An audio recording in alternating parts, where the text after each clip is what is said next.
नमस्कार। प्रादेशिक समाचार के साथ मैं मुग्धा तिवारी। पहले मुख्य समाचार। राज्यपाल सीपी राधाकृष्णन, मुख्यमंत्री हेमंत सोरेन और केंद्रीय मंत्री अर्जुन मुंडा ने अंग्रेजों के खिलाफ विद्रोह करने वाले वीर तिलंगा खड़िया की शहादत को किया नमन। देश में पिछले 24 घंटे के भीतर 10,112 लोगों में कोविड संक्रमण की पुष्टि। झारखंड में मिले कोरोना के 22 नए मरीज। इंडियन प्रीमियर लीग क्रिकेट में आज रॉयल चैलेंजर्स बैंगलोर का राजस्थान रॉयल्स से और कोलकाता नाइट राइडर्स का चेन्नई सुपर किंग्स से होगा मुकाबला। और रांची के नामकुम में आज से 19वीं झारखंड राज्य सीनियर वुशु प्रतियोगिता की हुई शुरुआत। राज्य भर से 200 खिलाड़ी हैं शामिल। और अब समाचार विस्तार से।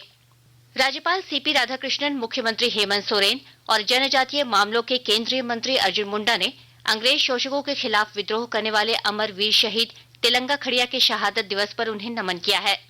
ट्विटर पर अपने एक संदेश में राज्यपाल और मुख्यमंत्री ने लिखा है कि तिलंगा खड़िया ने जल, जंगल और जमीन की रक्षा के लिए अपनी शहादत दी थी। इधर सिमडेगा जिले में भी आज उन्हें श्रद्धा सुमन अर्पित किया गया और उनके द्वारा दिखाए गए राह पर चलने का लोगों ने संकल्प लिया। तिलंगा खड़िया का जन्म सन 1806 ईस्वी को गुमला जिले के मुरगू गांव में हुआ था। देश में पिछले 24 घंटे के भीतर 10,112 लोगों में कोविड संक्रमण की पुष्टि हुई है। स्वास्थ्य मंत्रालय के अनुसार पिछले 24 घंटों में 9,833 लोग कोविड से मुक्त हुए हैं। फिलहाल देश में 67,806 रोगियों का कोविड उपचार चल रहा है और कोविड से मुक्त होने की दर 98.66% है। देश में अब तक 220 करोड़ 66 लाख से अधिक कोविड रोधी डोज दी जा चुकी है। इधर पिछले 24 घंटे में राज्य भर से कोरोना के 22 नए मरीज मिले हैं, जबकि कोरोना से राज्य में 29 लोग स्वस्थ भी हुए हैं। वर्तमान में राज्य भर में कोरोना के 302 केस सक्रिय हैं। स्वास्थ्य विभाग के अनुसार कोरोना के नए मामलों में रांची में 7, धनबाद में 2, पूर्वी सिंहभूम में 12 और खूंटी से 1 मरीज शामिल हैं। राज्य में सबसे अधिक 81 केस राजधानी रांची में सक्रिय हैं। धनबाद के सिजुआ इलाके की पहाड़ी पैच पर अब जल्द खनन शुरू होगा। इसके लिए Bharat coking coal limited BCCL के निदेशक मंडल ने वर्क ऑर्डर जारी करने का आदेश दे दिया है। बीसीसीएल के अध्यक्ष सह प्रबंध निदेशक समीरन दत्ता ने बताया कि 5 साल की इस परियोजना में 40 लाख टन कोयले का उत्पादन किया जाएगा। इससे बीसीसीएल को 347 करोड़ रुपए के मुनाफा होने की संभावना है। उन्होंने बताया कि स्थानीय लोगों को इस परियोजना में रोजगार का अवसर मिलेगा। इधर बीसीसीएल के निदेशक मंडल की एक बैठक कल कोयला भवन में होगी, जिसमें पिछले वित्त वर्ष का लेखा जोखा पेश किया जाएगा और चालू वित्त वर्ष की कई नई योजनाओं को लेकर निर्णय लिए जाएंगे। अब सुनिए आकाशवाणी के लोकप्रिय कार्यक्रम प्रधानमंत्री के मन की बात पर आधारित विशेष श्रृंखला। आज का विषय है ग्रामीणों को संबल। लोग, आवाज और सीधा संवाद, यानी आपके हम सब के मन की बात। जी हाँ, ऐसे ही करोड़ों लोगों से जुड़ जाते हैं हमारे प्रधानमंत्री हर महीने मन की बात प्रोग्राम के साथ। आकाशवाणी पर ये सिलसिला इस महीने यानी अप्रैल में 100वीं कड़ी के साथ जारी रहेगा। इसी विशेष मौके पर मन की बात कार्यक्रम से प्रधानमंत्री के चुनिंदा संबोधनों को फिर से प्रस्तुत किया जा रहा है। इस विशेष कार्यक्रम के 79वीं कड़ी में पेश है प्रधानमंत्री का वो विचार जिसमें उन्होंने हैंडलूम के उत्पादों का इस्तेमाल करने की लोगों से अपील की है। भारत को एक दौर में दुनिया सोने की चिड़िया कहती थी। भारत की ये स्थिति यहाँ के किसानों की मेहनत और दस्तकारों की काबिलियत के जरिए थी। भारत के हैंडलूम की दुनिया भर में मांग और पहचान थी, लेकिन वक्त और मशीनीकरण की वजह से हालात बदल गए। लेकिन अब भी भारत में बड़ी संख्या में दस्तकारों और बुनकरों की रोजी का साधन उनका शिल्प और हैंडलूम है। इन शिल्पकारों और दस्तकारों की सहूलियत के लिए प्रधानमंत्री अक्सर लोगों से हैंडलूम और दस्तकारी के इस्तेमाल की अपील करते रहे हैं। 25 जुलाई 2021 को प्रसारित मन की बात कार्यक्रम में उन्होंने कहा कि हैंडलूम को लेकर किए जाने वाले छोटे-छोटे प्रयास बुनकरों की जिंदगी में नई उम्मीद जगाते हैं। साथियों, हमारे देश के ग्रामीण और आदिवासी इलाकों में हैंडलूम कमाई का बहुत बड़ा साधन है। ये ऐसा क्षेत्र है जिससे लाखों महिलाएं, लाखों बुनकर, लाखों शिल्पी जुड़े हुए हैं। आपके छोटे छोटे प्रयास बुनकरों में एक नई उम्मीद जगाएंगे। आप स्वयं कुछ न कुछ खरीदें और अपनी बात दूसरों को भी बताएं। और जब हम आजादी के 75 साल मना रहे हैं, तब तो इतना करना हमारी जिम्मेवारी बनती ही है भाइयों।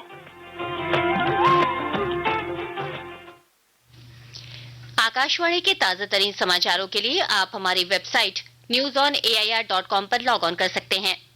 ताजा समाचार Twitter handle @AIR news alerts और Facebook page all India radio news पर भी उपलब्ध है।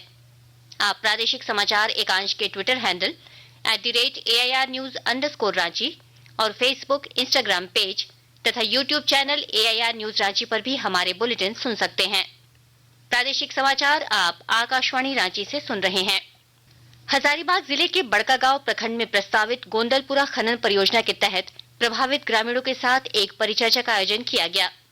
कोयला मंत्रालय के द्वारा एक निजी कंपनी को आवंटित इस कोयला खान परियोजना के तहत आने वाले विभिन्न गांव के ग्रामीणों ने इस परिचर्चा में शामिल होकर प्रबंधन से विभिन्न सवाल पूछे।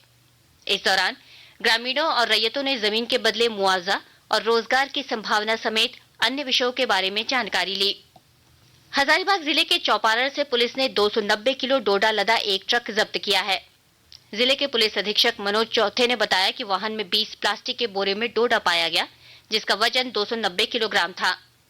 हालांकि ट्रक का चालक मौके से भाग निकला। गोड्डा जिले में 25 अप्रैल को विश्व मलेरिया दिवस के अवसर पर शुरू होने वाले कार्यक्रमों को लेकर स्वास्थ्य विभाग द्वारा लोगों को जागरूक किया जा रहा है। और ब्यौरा दे रही हैं हमारे संवाददाता। गोड्डा जिले में आगामी 25 अप्रैल को विश्व मलेरिया दिवस के अवसर पर प्रारंभ होने वाले कार्यक्रमों को लेकर गंभीरता से कार्य किए जा रहे हैं। गोड्डा जिला VDV पदाधिकारी डॉक्टर राम प्रसाद ने बताया कि मलेरिया बुखार मादा एनाफिलीज मच्छर के काटने से होता है। ये मच्छर रात या सुबह को काटते हैं। डॉक्टरों ने बताया कि इसके बचाव और नियंत्रण की पूरी जानकारी उपलब्ध कराई गई है। डॉक्टरों ने बताया कि घरों के आसपास गड्ढों में, नाली में या किसी अन्य स्थान पर पानी जमा नहीं होने दें। सोने के समय मच्छरदानी का प्रयोग करें। उन्होंने बताया कि गोड्डा जिले में 1,34,450 मच्छरदानी वितरित किए गए हैं। मच्छरदानी लगाकर सोने से मलेरिया रोग से बचाव होता है। आकाशवाणी समाचार के लिए गोड्डा से मैं रंजन कुमार। मौसम विभाग ने राज्य के अधिकतर हिस्सों में अगले 2 दिनों तक बारिश होने की संभावना जताई है। इस दौरान 30 से 40 किलोमीटर प्रति घंटे की रफ्तार से हवा चल सकती है। इसे देखते हुए मौसम विभाग ने मेघ गर्जन के साथ वज्रपात को लेकर चेतावनी जारी की है। तीरंदाजी विश्व कप के पहले चरण में भारत आज तुर्की के अंतालिया में तीसरे स्वर्ण पदक के लिए खेल रहा है। भारतीय पुरुष रिकर्व टीम का मुकाबला चीन से हो रहा है। भारतीय टीम में अतनु दास, धीरज बोम्मा देवरा और तरुणदीप राय शामिल हैं। पुरुष रिकर्व एकल स्पर्धा के सेमीफाइनल में धीरज बोम्मा देवरा का सामना मोल्दोवा के डैन ओलारू से होगा। यह मुकाबला आज भारतीय समय अनुसार शाम 5:46 से खेला जाएगा। इससे पहले कल महिला एकल में ज्योति सुरेखा वेन्नम ने स्वर्ण पदक जीता। ज्योति और ओजस प्रवीण देवताले की जोड़ी ने मिक्स्ड डबल्स मुकाबले का स्वर्ण भी जीता है। इंडियन प्रीमियर लीग क्रिकेट में आज रॉयल चैलेंजर्स बैंगलोर का मुकाबला राजस्थान रॉयल्स से होगा। यह मैच दिन में 3:30 बजे बेंगलुरु के एम चिन्नास्वामी स्टेडियम में खेला जाएगा। दूसरा मुकाबला आज शाम 7:30 बजे से कोलकाता नाइट राइडर्स और चेन्नई सुपर किंग्स के बीच कोलकाता के ईडन गार्डन्स में होगा। कल रात मुंबई में पंजाब किंग्स ने मुंबई इंडियंस को हरा दिया। एक अन्य मैच में गुजरात टाइटंस ने लखनऊ सुपर जायंट्स को हरा दिया।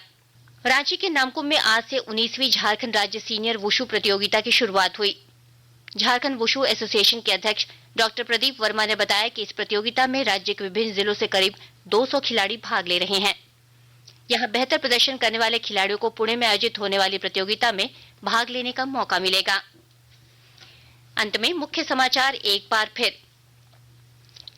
राज्यपाल सीपी राधाकृष्णन, मुख्यमंत्री हेमंत सोरेन और केंद्रीय मंत्री अर्जुन मुंडा ने अंग्रेजों के खिलाफ विद्रोह करने वाले वीर तेलंगा खड़िया की शहादत को किया नमन। देश में पिछले 24 घंटे के भीतर 10,112 लोगों में कोविड संक्रमण की पुष्टि। झारखंड में मिले कोरोना के 22 नए मरीज। इंडियन प्रीमियर लीग क्रिकेट में आज रॉयल चैलेंजर्स बैंगलोर का राजस्थान रॉयल्स से और कोलकाता नाइट राइडर्स का चेन्नई सुपर किंग्स से होगा मुकाबला। और रांची के नामकुम में आज से 19वीं झारखंड राज्य सीनियर वुशु प्रतियोगिता की हुई शुरुआत। राज्य भर से 200 खिलाड़ी हैं शामिल। इसके साथ ही आकाशवाणी रांची से प्रादेशिक समाचार का ये बुलेटिन समाप्त हुआ। नमस्कार।